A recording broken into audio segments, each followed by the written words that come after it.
Hi, thank you everyone for coming to our second plenary talk with someone who probably needs very little introduction, Professor Paul McGreevy. So Paul is a riding instructor, veterinarian, and ethologist.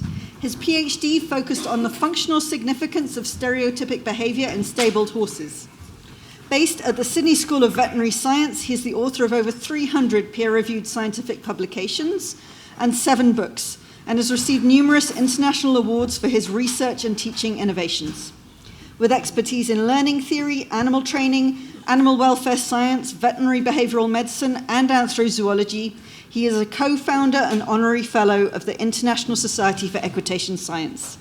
He led the Vet Compass Australia initiative that brought together all of the Australian veterinary schools to provide ongoing national disease surveillance for companion animals and horses.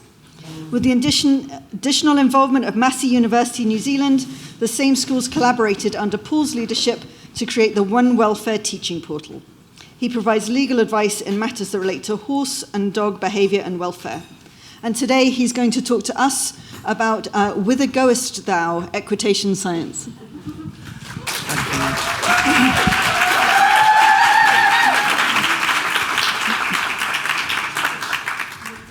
Thank you very much. So it's so good to be here, and what a great conference, Sarah, and all the Sarah's everywhere. You've done a great job. And of course Nina, thank you as well. I think you've got something special happening here, but I think there's something special about CSU, and there might be something in the water, as we've discovered. So if you get time, I suggest you go to the Animal Science building and see the tribute to Temple. I had an office above there full of Temple's drawings and awards. It was the Temple of Temple. And it was a bit okay. Yeah, I might as well. Yeah. So I was in the Temple of Temple for 3 months, and what I just wanted you to spot, you might not be able to see it, but there's an interesting way of crediting Temple's work as an activist. And so she's a leader in so many fields, but I really think that the university should be proud of having an academic who's an activist. So good on the university and good on Temple. And we're all looking forward to hearing from Temple tomorrow. The other thing that I can tell you about this university is that they give good mule. This is a mule called Gus, and I was lucky enough to ride Gus several times up in the Rockies. Gus is a lady.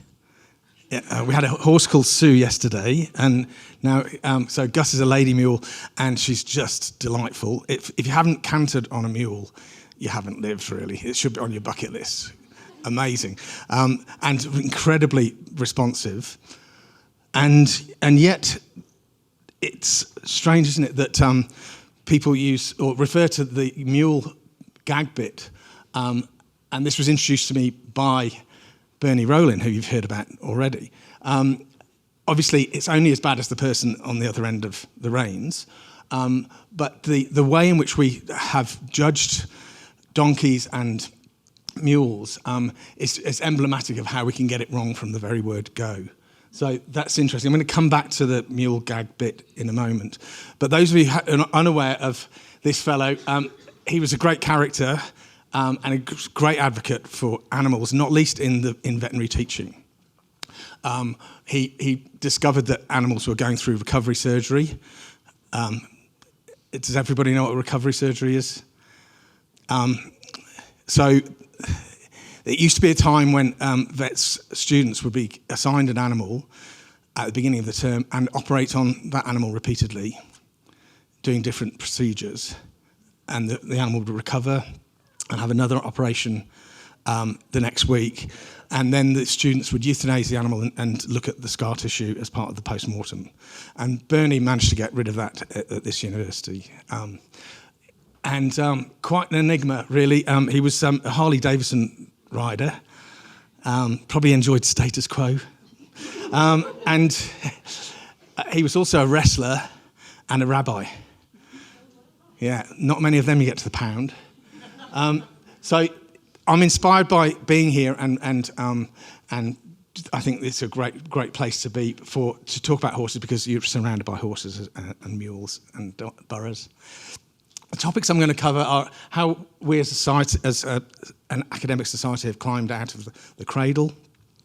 I want to show you some of the trajectory that we've been on, some of the achievements, some of the developments over the last year and over the last 12 months. Oh, sorry, that's the same thing. Over the 20 years that we've been in existence and the last 12 months in a particular focus. Then I'm going to give you some sense of how I understand engaging with stakeholders. And I'm also going to, you see a few of these warning signs in my presentation, just to flag up some trends that could be disturbing. And these are only my opinion. It's not that this is the society saying that. It's not ISIS's view. I really want to encourage the next generation, and I'll be giving out the student prize before we close today. And I'm just blown away with the quality of the students. It's a shame we have to pick just one. But yes, I think there are ways in which the society can encourage the next generation of equitation scientists, and it's really exciting for me as an incoming research officer to be working with Lisa Ashton as the incoming education officer. We've got lots of exciting plans afoot to support the next generation of scientists. And finally, I'm going to introduce you to some new guidelines that we've been developing to help the next wave of equitation science and all animal training studies. So that's something that I'm going to show you later on. We began as a society, let's say 20 years ago, and we were full of ambition and excitement, and it was tempered by caution, because we really, guess what, we hadn't founded an academic society before, so we didn't know what we were doing. And I think over the 2 decades, that excitement has fueled our achievements, and we should be very proud. And we've developed confidence in our discipline, and most of all, in our own data, which is critical for any scientist to be confident in their own data. So I think we've gone through a journey of taking baby steps, and now we're taking more confident strides. It would be a shame if after 20 years we were still taking baby steps, I think. It'd be a bit tragic. So there we go. There has been pushback, of course, there's been pushback from those who hold traditional views, such as that horses should be dominated and that they should show respect.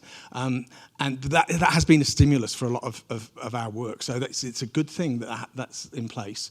And also, there are concerns that because perhaps we're interested in behaviorism, we are vulnerable to reductionist approaches, but I think we've grown out of that. I mean, it was 12 years ago that Andrew and I presented on what we call the 3 A's, which was arousal, affective state, and attachment. So we have, I think, liberated ourselves from the shackles of a purely behaviourist eye.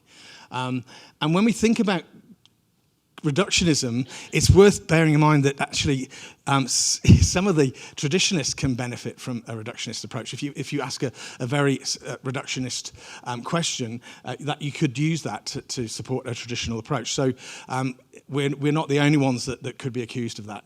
Anyway, I think we've responded more than adequately to that pushback, such as it was. And you've seen this graphic before. I think of it as three plates being spun at the same time. And as if Christina wasn't gifted enough as a presenter and as a scientist, she's also a graphic designer. So that's why we see this so many times. So thank you, Christina. I really think that there are very few scientific disciplines that have the same opportunity to take a one welfare approach. And we've heard already about how human welfare is compromised by cognitive dissonance, and the way that some people are treated by some industries is absolutely appalling. So that's why I'd encourage you to read Loran Stallone's paper with the rest of us, because it shows how these things come together. It is quite a long paper, but it's great. It really gets really good at the end. So we've been, I think, achieving over the last 2 decades. We've got more confidence in our data, which is critical. And we are having outreach, which is so wonderful. The trajectory that we've been on follows the same trajectory as equine welfare. You'd kind of guess that, but these are the number of publications over the last 25 years. And I think that tells us that we're on the right track, because increasingly equine welfare questions are about what the humans are doing to them. So here we are to help as equitation scientists. If you're a little bit fond of dogs as well, these are the dog data. So in orange are the canine welfare papers, and in purple the dog training papers. So you can see, again, they're in parallel, but those pesky dog scientists are doing better than us. I think it's because it's easier to fund dog research. And that would be a tip for early players. I think you should think about having a second species in your portfolio, because when the horse funding is so hard to find, you can just start stalking dog owners instead. But yes, genuinely, it seems to work. So think about that, or think about another species. We've mentioned open access before, and it's great to see our work becoming accessible, because we are an applied science. I think, again, the dog people are slightly better at this. When I go to dog training 3 times a week, a bit tragically, I love it. The dog trainers and lots of the other attendees seem to access a lot of stuff online. So we can keep encouraging the riders, coaches and trainers to access the stuff. And increasingly, we are required to make a lay summary in the work we publish. Okay, so those are open access articles. This is media coverage. And I think we're increasingly a go-to resource as a society for the media. And we've got a wonderful media officer to help us with that, so thank you. It's clear that there are some interesting stories, and if we keep going back to the data, we'll always be okay dealing with the journalists. It is okay, by the way, to ask to see what they're quoting you saying. They don't like it. They don't like it, but it is okay. It's perfectly acceptable. And the other way in which we outreach is through other exercises, such as the 10 principles. It's posted by somebody called Christina Wilkins. Just brilliant, getting the message out, and there are other posters are available. The other outreach, I think, has been, excuse me, the ISIS taper gauge, and this is a graphic by Christina Wilkins. And then we've more recently seen a thing called a measuring device. It gives the horse less space. I don't know why we're giving horses less space when we're trying to show that we want to support the social license, but I must be missing something. There are videos of how to introduce this device under a noseband, including sheepskin nosebands and various other nosebands. It's remarkable how much deforming of the noseband you have to do to get the thing through. So when is a taper gauge not a taper gauge? When it's a measuring device, that's the simple answer. But avail yourself of the videos, because they're quite funny. So more recently, the lovely Orla Doherty, despite her health issues, has been able to publish this paper that makes a very strong case for supporting 2-finger space under the noseband. Other ways in which we've reached out is through these position statements. Many of these have been hard to finalise, because as in any democratic group of people, there'll be progressives and conservatives. One of them, I won't tell you which one, went to 19 drafts before we got an agreement. So they're hard won, but I think it's great that they are there to show what we stand for. Now, sentience has come along since we established as a society. Other people were kind enough to declare on consciousness and sentience. And this was mentioned in David Mellor's talk yesterday. We've got definitions of positive animal welfare that's very helpful from Jean-Louis Rao and others. The reason that this is important is that there are countries that do not recognise sentience in animals. I'm on a vet board, a regulator in New South Wales, and when I tried to get the vet board to recognise sentience in animals last year, there was a heated debate. So it's still alive and well. There are people who resist, even in the veterinary community. You've seen this already. It's just an opportunity to emphasise that what matters to animals in welfare terms is their subjective experience. And that comes from the 2020 paper. And I think it's fair to say, I think Professor Mellor would agree that the way in which that paper was informed by equitation science and what we have to deal with really liberated his thinking and showed him how important it is to include interactions with animals, with animals' interactions with humans. So those three subdomains are, in a sense, a contribution from equitation science.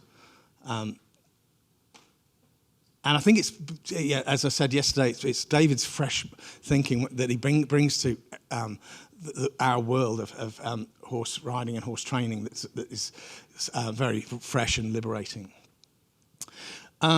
So various milestones along the way. I'm supposed to be looking forward, I know, but Andrew had cornered the idea of taking a look at where we'd come from, but he wasn't well enough to join us, unfortunately. So this is very brief. So we had workshops, then we started having annual conferences, and then we began to get the attention of the veterinary and equestrian community. And actually we saw a peak growth during COVID, which has been sustained. And over the last 12 months, what we've seen, the FEI has embraced everything from Professor Warren's commission report, which included the need for observing the precautionary principle. So that is a major advance. And also a growing interest in the evidence, the scientific evidence, not least for dressage, but that's not to say that dressage is a problem child particularly. Other news in the last 12 months is that a court in Tasmania, which isn't part of Africa, Tasmania is a state, an island state of Australia, and recently this matter was resolved with a finding of cruelty. A track work rider had come off her horse and caught him. It was in the early morning in the dark. Caught him and took him into a sand roll, sort of 3.5 metre diameter sand roll, little pen, and she hit this horse at least 40 times. It's debated whether it's 40 or 46 over a 5-minute period. And she really got stuck in. I've seen the video. I've had to look at the video frame by frame. So she did. She meant business, and she claimed that she was trying to train the horse to go straight in a tiny circle. That didn't help her case. But what's important for you to know is that she was using a padded whip. So the padded whip was identified as an instrument of pain. So we're moving forward, and the beautiful thing for me as a scientist was that the science was judged by an independent arbiter, not by the industry, but by an independent arbiter. So that's an interesting development. We're waiting to see.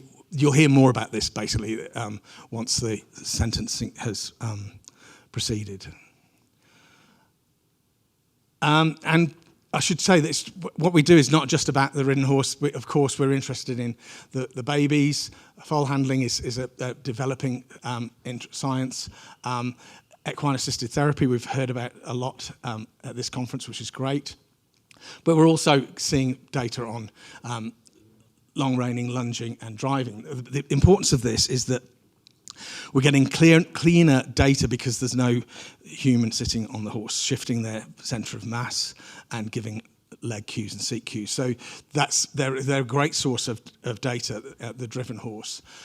Examples would include Katie Diamola's report on harness racing horses, where she looked at bit lesions inside the mouth and found 84% of horses were affected. And a paper from Agneta Sandberg, this showed that whip strikes were most often followed by deceleration. So we're whipping horses as they tire because the punters want to see them ridden out or driven out on their merits.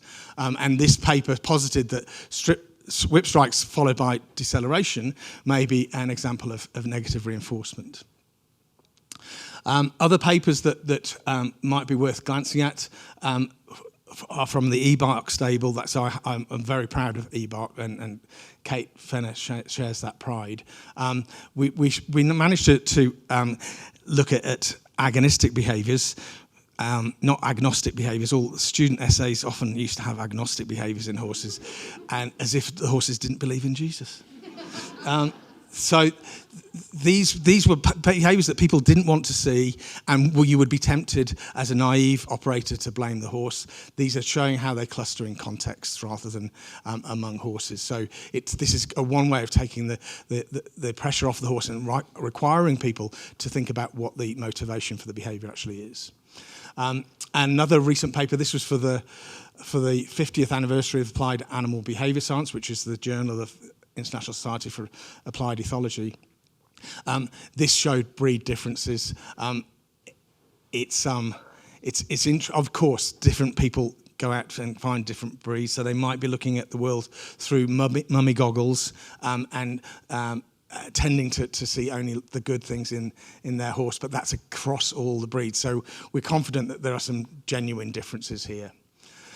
And the final one came out earlier this month, and it's shown that the off-track thoroughbreds in the second career, when they're described with eBark, which is a questionnaire, a validated questionnaire that a lot of trainers and vets are using for diagnostic purposes, the end result here was that the X-track thoroughbreds were very bold.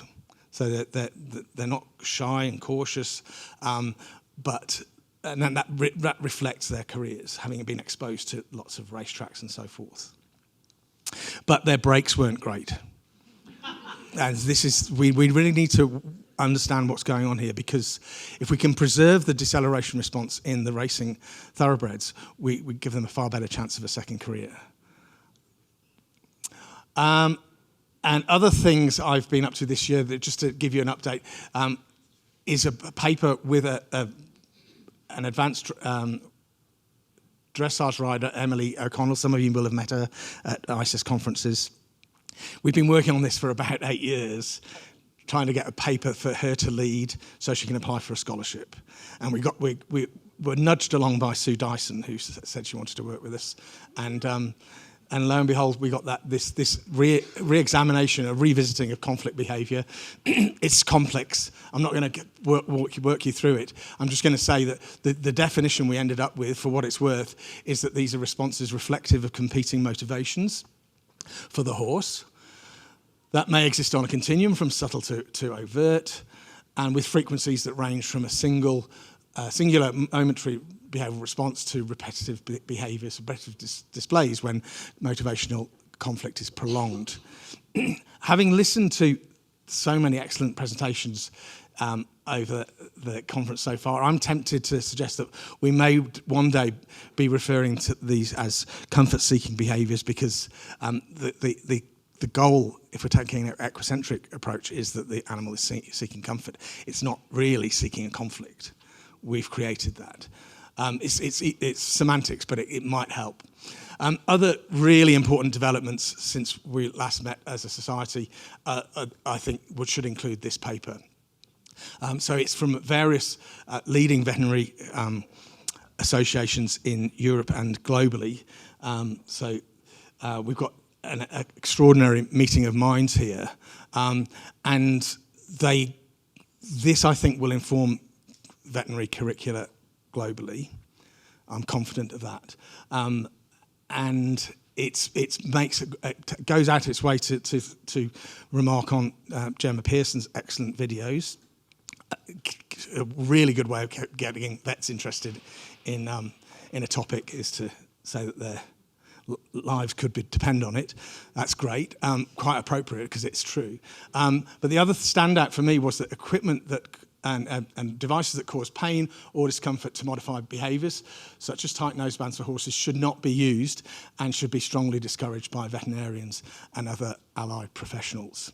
So my belief is that this will underpin veterinary curricula very shortly.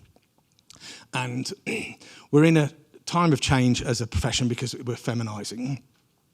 There are going to be more female vets, and I suspect that the messaging on welfare will get stronger and stronger, not least because of this. This is a quote I shared with you, and Christina's reminded us already. I think there will be more vets who refuse to walk past and appear to accept what they're seeing.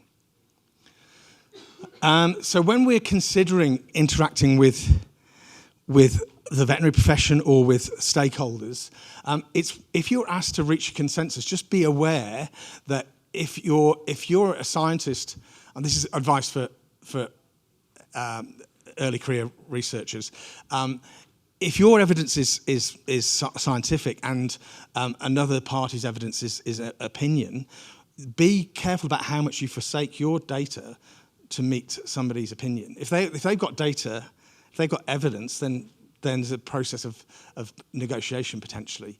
But just be careful that the idea of consensus and always seeking the middle ground can mean that the science is actually diluted.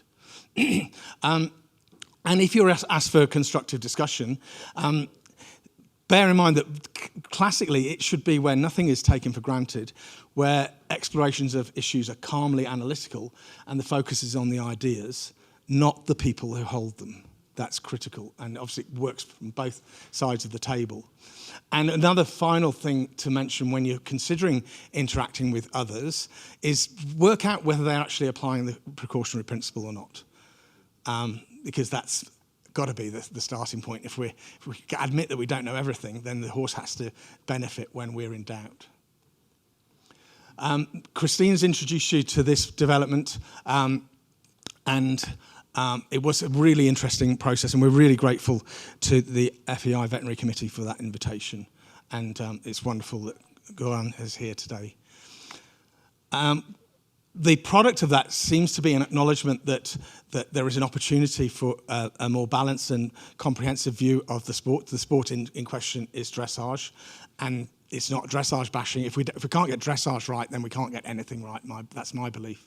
And the journalist chose to use this word that the evidence was there of potential welfare issues hiding in plain sight. So it feels as though there is movement. And more recently, the International Dressage Officials Club has submitted that movements specifically to assess suppleness and self-carriage should be added to big tour tests. And I think we can thank our colleague, Dr. Andrew McLean, for a hand in this, because his belief in self-carriage is spectacular, and he wants riders to be able to show it's there. And we all do. Other things on the horizon or developed recently are more academic, renewed, I should say, academic interest in combined reinforcement. This fascinates me. The first ISIS conference had a paper on combined reinforcement, how to shape the halt response with combined reinforcement. I think it's such an interesting area, and we've got so much to learn from people like Rick on this front. Not least, we need to understand the concept of behavioural or instinctive drift, that the reward you give the animal, whatever it happens to be motivated for, will actually predict the range of behaviours that it wants to show. And that was that concept of instinctive drift or behavioural drift was appreciated and reported in 1961. So before you invest too much in a single approach to the use of positive reinforcement, acquaint yourself with this, because this explains why things sometimes don't work despite your best efforts. So behavioural drift is important to understand if you don't acquaint yourself with it already. I think we're in a time of opportunities for unified thinking, and the reason I say that is because the human effectome that Christina introduced us to, I don't know if you remember, you saw the slide, the paper that the PDF of the front page of that article, the list of authors actually goes down to the second page. There are 153 authors. It's brought together psychologists, psychiatrists, social workers, pastoral care providers, neuroscientists, behavioural scientists, and it describes the human effectome.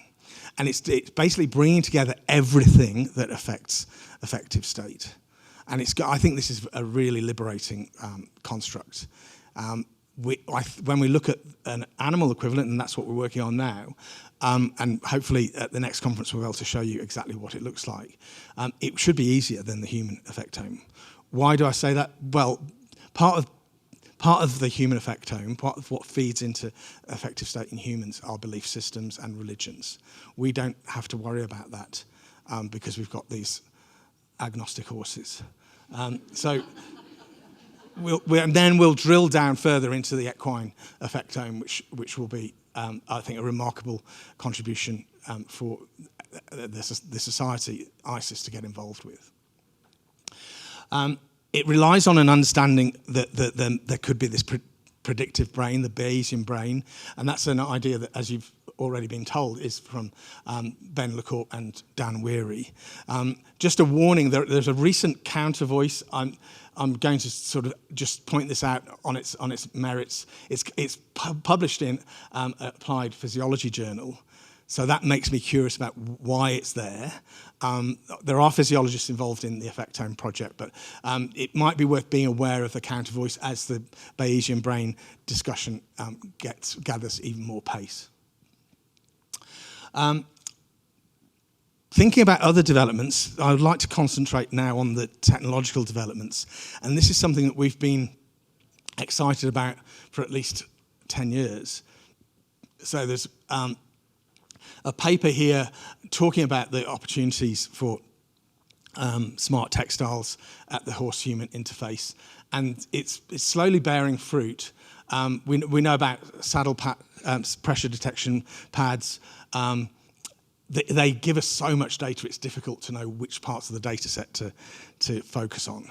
I think we should give the benefit of the doubt to the horse. We need to report the peak pressures, not just the mean pressures, because there could be one peak pressure that's really bad news for an individual horse. But there are ways in which technology can detect various ambient outcomes and ambient influences and the rider's cues. And in racing, those three in the middle, we've got wearables already in place for cardiovascular biometrics, respiratory biometrics, and thermometry. And part of this, the joy of this, is that we're going to be able to screen horses and make sure they're fit to compete. So it's got to be good. I think we'll see all sorts of developments with stirrups that are smart and keep hold of feet without trapping feet, blankets that change their properties with the ambient temperature. These are all exciting prospects. And the beauty of them is that they will be allowed, there will be a flow of data in real time. The other opportunity I think we can see here is to think about feel. If feel is all important in equitation, and we know it is, and it's very difficult to teach feel, then we should glance at what's happening in vet schools, where vets for years now have learned how to do rectal examinations in a model with a haptic glove. I think there's an opportunity for learning more about feel in the horse-rider interface from the same people who developed those models. And the importance of those models in veterinary education is because you can very easily damage an animal by just simply learning how to do those things. So removing the sentient animal from the learning environment until some basic skills are in place is the right thing to do. And maybe one day we won't be teaching people to balance on horses, but by allowing people to use the reins to stabilise themselves. I think this is really exciting, this prospect. And when Andrew and I decided on those weird aliens that are riding the horses, what we were trying to suggest was that technology and data collection will reveal what the human is doing on the horse's back and to the horse's mouth. And I think that's a really exciting prospect. Now, these are models made by friends of mine in Australia. They've been in the film industry for about 30 years. They worked on Babe, Pig in the City, and they are very strongly committed to animals. They have no children, but they have their animals in their lives, and so they've worked with me to develop teaching aids for vets, the one on the left and the one on the right. That's to say, the dog head for teaching intubation. It sounds rude, but it's just putting a tube in the dog's trachea. Intubation and extubation. This is a spay model. So one of the toughest things to learn when you're a vet is, sorry if there's vets who know this, of course they do, but you're working in the dark to do a spay, it's quite dark inside the abdomen, and you actually have to break a ligament that holds the ovary to the side of the abdominal wall. You have to break it with your fingernail. And that skill, that manipulative skill, is very difficult to teach. So we made a model. And so there's a cover that goes over this. They work in the dark and they find the ligaments on both sides and break it, and we then replace the ligaments. But they also spay the model, and it bleeds. That's the wonder of working with these model makers. And they have agreed to help in the development of the horse model that we talked about that has been mentioned already by Christina. So thank you, Christina. The idea here is to accept that there are so many different types of gear that can go on a horse's head and into a horse's mouth that we could try to cover elements of those pieces of equipment with pressure detection technology, and biofilms have been used. But the way in which you attach them is going to create an artifact. Instead, we want to flip the question and put the pressure detection technology on the horse's head and in the horse's mouth.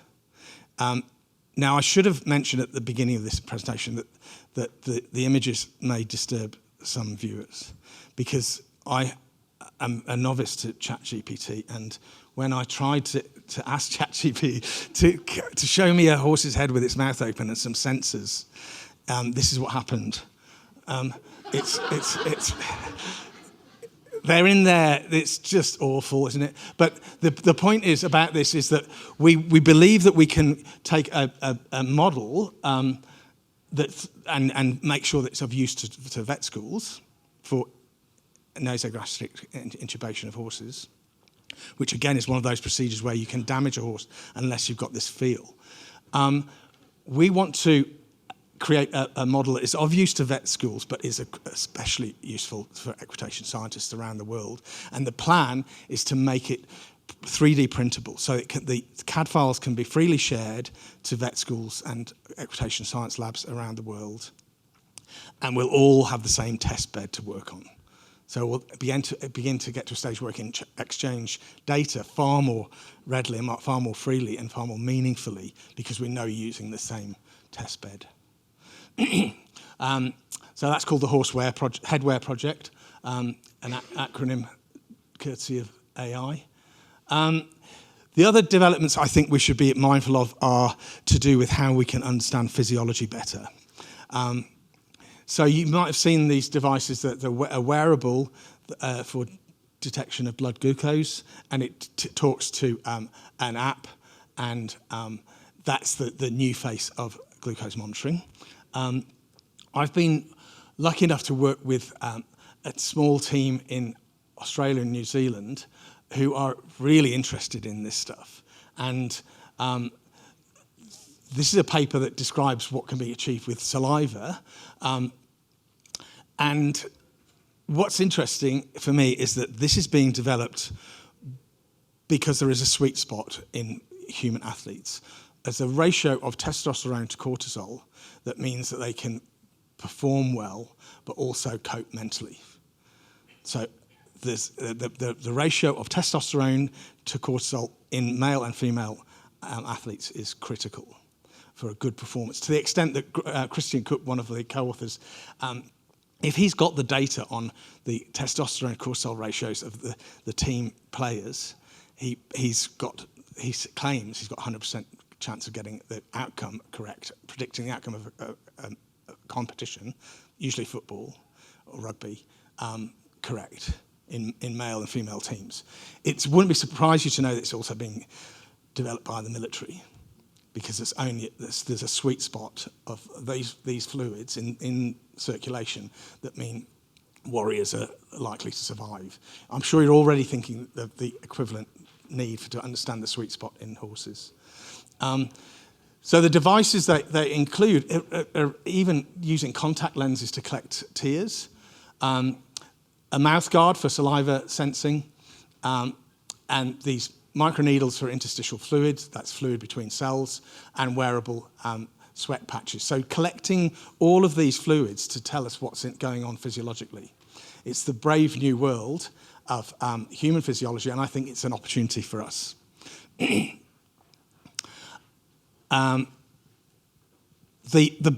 real innovative step is that these are polymers that detect the levels of those enzymes or hormones, and when you send a charge across the surface, it clears the surface, and you can start sampling again and again and again. So you get real-time information sent by Bluetooth to back to base. So you can see those trends in real time. This would be a complete game changer for equitation science, I think.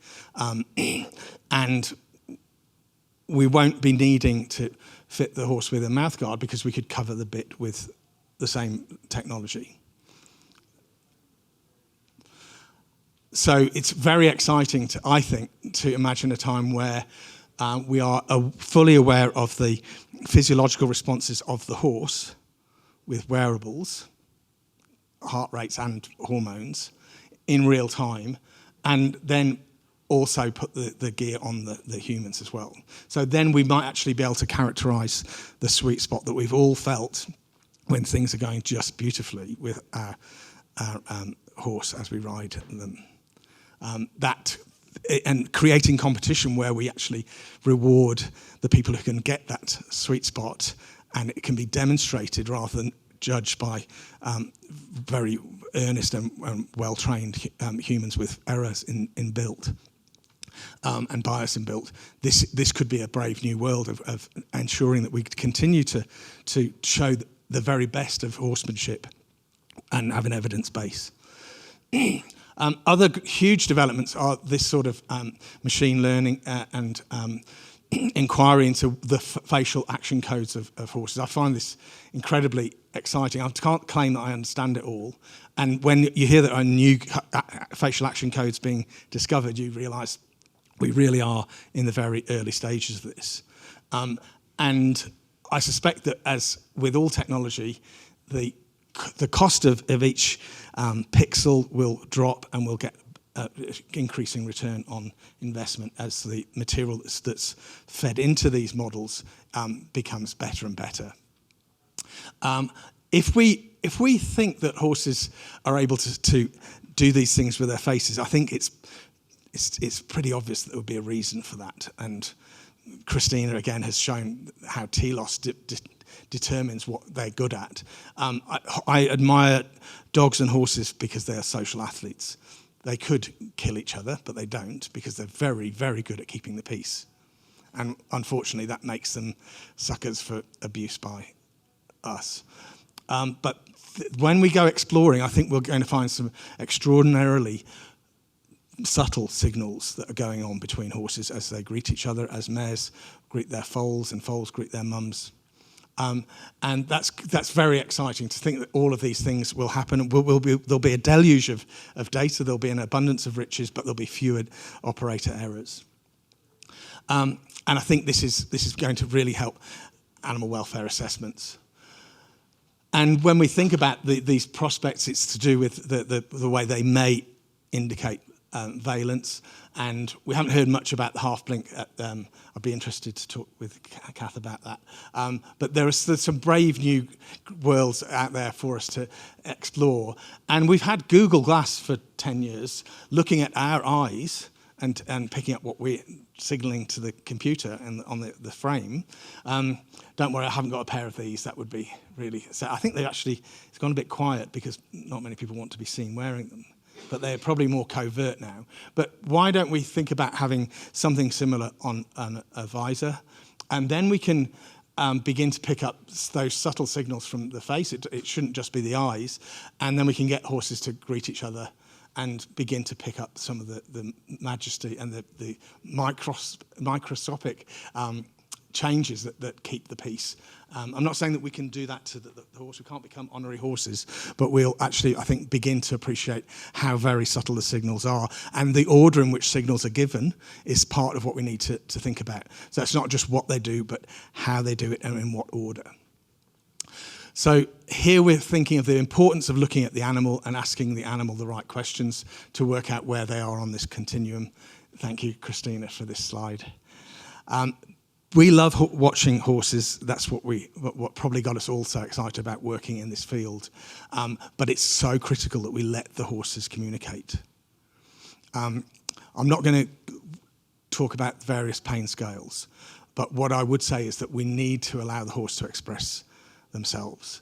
And that's why there are some warnings in this paper. So before you use any pain scale, I would acquaint yourself with this critique. It's designed to be positive and constructive, but it will give you a guide to think about how you can question your own some of your own data before you jump into an interpretation. If you're binding the horse's mouth shut, then you shouldn't be looking for mouth opening as a sign of pain. Equally, if you're looking at a bonnet-wearing horse, you don't know how stiff those ear covers are, so you don't know how much the horse's language has been compromised. I think there's a role for all sorts of instruments in combination, and I'm increasingly convinced by the prospects of supportive data from QBA, as we heard beautifully yesterday. Some of the challenges I think we are heading for include the way in which our science could be hijacked to slow progress down. And we need to be careful that biomechanics and animal welfare are not just pooled together. There is a science to animal welfare and there's a science to biomechanics, and we shouldn't assume that one can answer the other's questions. We have great prospects with AI, but of course, you've all heard about the hallucinations. Kath Henschel sent me this one. It's a paper that I never wrote, and she was looking forward to reading it. She said the title was quite inviting, but it does look quite plausible. I haven't published with Harris P, but that's probably drawn out of the nutrition literature from Patricia Harris. So it's trying to sort of fudge the narrative here. And I think I'm right in saying that this wasn't the only instance in that student report. All of the citations were hallucinations. So it makes me think that it's only a matter of time before we will be asked to review papers that have not been written by humans. So, and you don't want to be caught out. So carry on contributing as a reviewer, but let's hope that there's capture on entry, but at the moment it looks as though you just have to admit to it if you used it. And we need something more sophisticated than that. Otherwise, the reviewers will start to pull away. And that's the last thing that academic publishing needs. The other thing we've spotted is that some people in studies are prepared to give their animals for studies are being asked to sign non-disclosure agreements. That's troubling when we think of science being transparent, and also it worries me that ethics committees may not be told the full story when horses are involved. We need to be assured that there's complete transparency, and that will be part of what is embedded in the Compass guidelines that I'm going to share with you. As we see more interest in the evidence, not least from regulators, we need to be aware of how that could, unfortunately, and quite bizarrely, have unwelcome consequences. Because if progress is held back, horses could fail to get the benefits that they deserve. The reason I say that is because when I was at vet school last century, I was lucky enough to study under my wonderful mentor, Christine Nicol, and she was working on caged hens. And the low-hanging fruit was to show that cages stop certain behaviours, and when you let them into a larger cage, they'd show a rebound. They'd show more of the behaviour that they were denied. So that was a beautiful low-hanging fruit. It could have been the end of the discussion, but for the fact that there were stakeholders who wanted to slow progress down. And so every aspect of the cage had to be studied, and that was fine. The beneficiaries were actually the animal welfare scientists. But it went on for maybe 2 decades, and then we got to a situation where it turns out that aviary birds are doing very well indeed, and there are enriched cages, but they're very expensive. It's possible to give egg-laying hens a good life with giving them a barn rather than a cage, and it works for the industry. The reason I'm telling you this story is that I thought that was all put to bed until I got to Australia, where the producers said, no, they were European birds in European cages under European conditions, and all of it had to start again. And so Australian birds are not going to be liberated until 2035 because of that narrative. So let's be aware that sometimes stakeholders actually thrive on doubt. So the status quo still makes me laugh, sorry, that the status quo thing, but it's to do with the denim outfits they wore. Double denim. The suggestion that there is a need for more science, more research is required, it's the mantra that a lot of undergraduate students finish their essays with. And we love it, it's cute. But when animals' welfare matters, then we can't really adopt that approach. So be aware that there will be calls for just more and more research. More research is required. And it comes at the cost of some of the animals that are involved in the research, but also at the expense of progress. And you need to know how bad it can get. I think that's the point. And I think science is not about finding shreds of evidence that are there to support tradition. Science breaks new ground. And with the evolving protocols, our work will change, and we are here to support future research. And I'd encourage all of the early career researchers to see us as a resource, and not least for protocols that will help you get your work published. So this is a project that we published over 10 years ago, from an Edinburgh workshop. I hope that we'll do one of these again. We need to catch up if we haven't had one for 10 years. And I'm assured by La Presidenta that, where's Kate? Kate, thank you. Kate's a force behind this. She can see the need for it, and she also is the inspiration behind the Compass guidelines that I'm going to show you any moment. So these are a way of ensuring that the data is collected in a way that referees agree on. So it helps the referees, it helps the publishing process, and that's the similar approach with the Compass guidelines. We know that more people are out there gathering data for us. This is the selfie generation. And when American Pharaoh one, this was seen as a risk in the Paulick report, that there were more people carrying phones and gathering data. I think that reality is actually going to get bigger when phones are coming equipped from the factory with thermographic cameras. So this is one from Samsung. The ones at the moment you have to retrofit a new lens, a little plug-in to turn your own camera into a thermographic camera. But if all of the people watching the winner come in from the Melbourne Cup had phones that could pick up thermographic changes, then it's possible that the debate around whip use could transform if there is evidence of inflammation at the site of whips. So we need to get better at interpreting thermography. I think that's just a warning flag, because it will become part of what we have to be good at. Another quick mention about phones is that I'm really pleased that we are allowed to bring phones to the practical day, because we gather data that way. And I say that because it was at a conference when several of us saw horses with deformed noses. And if we hadn't had a photographic record, we would have just thought maybe it was our imagination.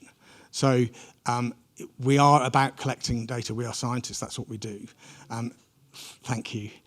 So it's worth recognising that an individual photograph is a data point, as Christina has shown, but it's not appropriate, I think, for us to be denied the opportunity to gather data while we're gathered as scientists. So I'm just sending that up as a warning flag, because I'm going to be the research officer for the next 4 years, so I'm going to make sure that happens. Advice for aspiring researchers: remember that the horses have all the answers. That's why we look at them. Stay curious. That's what good scientists do for a lifetime, as you heard from David Mellor, and keep it equicentric. The reason I say that is because one of the first studies I did outside stereotypic behaviours was with a student at Sydney University, and we were both interested in soil eating in horses. And if we'd taken an anthrocentric approach, we would have looked at the literature and said, oh, well, it's because they're looking for kaolin, and they've got some sort of intestinal hurry, which is a polite way of saying diarrhea. And this in humans, soil eating is thought to resolve some gastrointestinal issues. What we found, Leslie Horston, it was the student, some of you know her, what we found is that they were actually finding soil which was rich in iron and copper. So if we retain an equicentric view, we'll get the right answer. This is a project in waiting, and it's to do with horses showing agonistic behaviours outside some of the palace buildings in London. And it's a resource that's online, and Kath Henshaw would like to lead a project on this front. So we're really looking for a master's student, but this is a resource online that we would not need ethics approval for. Can you imagine asking for ethics approval? What we're going to do is we're going to have this horse stationary for 20 minutes or so, and then we're going to randomly present him with, I was going to say idiots, with members of the public who really don't know what they're doing. If they touch the reins, they will be told in no uncertain terms not to take your hands off the king's horse. And then what you'll notice is that the rider often picks up the reins. There's a levered bit, and the horse backs up and then is moved forward with the spurs. It's not violent, but that's what happens when people go near the horse and touch the reins. So what we're going to do is try and unpack what the horse is telling us in the signals. And this has been done on dog bite videos, and it's truly revealing what the dog does to warn and what the humans do to ignore the information. But yeah, I mean, I did find myself smiling a little about with the notion of convincing a human ethics committee that this is what we were going to do. And so why's the rider got hands on only one hand on the reins? Oh, you'd have to tell the committee that, well, he's got a sword in the other hand.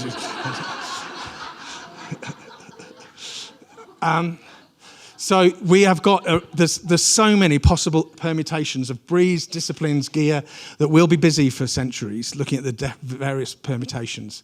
And it's a great, exciting journey. And as Dr. Henschel has said to me, there are thousands of reasons to seek the truth, thousands, if not millions, of horses that can benefit from this sort of work. And especially now that we can keep sentience central. It's important that we don't isolate biomechanics because the horses are giving us biofeedback. So that's critical. And that's why good riders know the importance of feel. We need to appreciate that in what we do. Very briefly then, if you think about the future, we've got to accept that there's need for more of our work, and we're building trust, we're future-proofing our discipline. And there is an important opportunity to get things right, and that's where these guidelines come in. I'm only going to breeze through these, don't worry, Sarah. They stand for these sections. So they've got a home. There are actually 105 guidelines that we've come up with. And when I say we're talking about the ISIS Council and about 15 other scholars in this area who can see how to ensure that people do not waste their time with an experimental design that's flawed. And this will help referees as well, because if they can be assured that the guidelines have been followed, then their job will be easier. I'm just going to give you an example from each of those 7 fields. You've heard this one already, that we should report peak and mean pressures, not just the means. These are just individual examples of among the 105. Okay, so that if there's social facilitation of behaviours, if they appear to be copying, then the groups of animals should be replicated, not the individual animals. If you're studying equipment, then the duration of the equipment must be relevant to the equipment use in real life. If the evidence is uncertain or conflicting, then I err on the side of caution to avoid potential harm to animals. It's called the precautionary principle, but you know that. The focus on animal-centred assessment means that we must be aware that there is a risk of personnel affecting the animals. It's called the operator effect. We are building that into these guidelines because these will sit on top of what are called the ARRIVE guidelines for animal science in general, and we've made sure that there's no overlap. So read the ARRIVE guidelines if you don't know them already. They're for laboratory animal work chiefly. And then if you're going to study animal training and animal behaviour modification, then use these. They're currently under review, so I'm just giving you a taste of what's going on because it's part of the society's future. If there are assessments of animal health and welfare, then it'd be preferable if they used the 5 domains model. That's what we've agreed on. But you should be able to produce the written records, not just say they were checked. And if you've deprived the animal of food, water, or other resources, then you must tell us exactly how long that deprivation went on for. As I say, these are currently under review. In fact, it's possible that 1 or 2 of you are even reviewing them now. Just to close, then, we're about to become even stronger. I think we've got to our feet and we're in an active canter rather than just baby steps. Those of us who like to watch horses are going in for a treat, an abundance of riches. And even though that some of the sports are under threat, equitation science will be around for a long time because we all want to understand horses as well as possible, even if we're not pushing them to their limits for sport. The sky's the limit. This is a message to the early career researchers.